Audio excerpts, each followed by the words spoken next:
over the top, touchdown Alabama! Celebrations down on the field, and now there is just one more step to again reach the top of the college football mountain.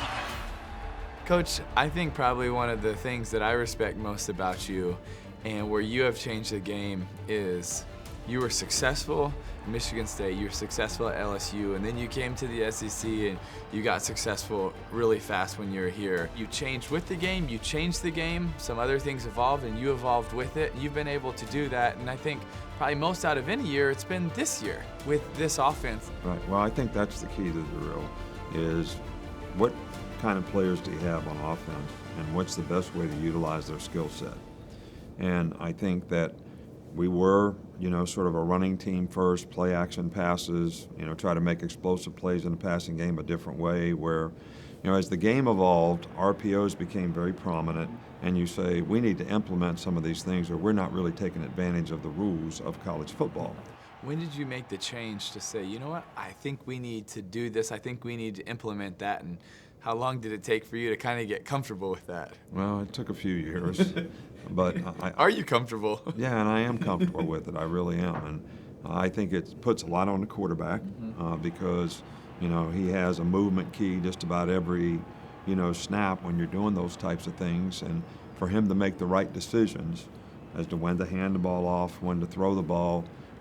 Is critical, and it puts a lot on the quarterback. But our guys have done a pretty good job of executing that for the most part. Nick's a tremendous coach, been a great friend, and a coach that I have tremendous respect and admiration for. Coach, I know one of your friends in the game and also a brilliant defensive mind is Coach Belichick. Can you just share a little bit about your relationship with him? Yeah, well, Bill's a really good friend.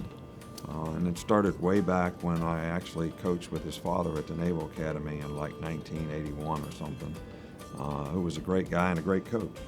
And I got to know Bill, and we shared ideas in football, and I have a tremendous amount of respect for him and what he's been able to do. Who's given who more? Have you given more to him, or is he given more to you? I don't think there's any question that he's given more to me. I mean, I learned probably more when I was a defensive coordinator at Cleveland, working under him for 4 years. Not just about football, but about the organization of having a good program and how to define the expectation for people in your organization so that they knew exactly what to expect and exactly what you expected from them so that they could do their job well. Two of the greatest teams in the history of college football. The two bad boys on the block every single year. I don't think there's much that separates them. Coach, you're playing Clemson for the 4th year in a row. I feel they're not intimidated the same way a lot of other teams are. What is it that they bring to the table that makes them tough to compete against and makes them be in this position? Well, they've had an equal amount of success, to anybody in the country, including us. So why would they be? I mean, they've got good players. They play with confidence.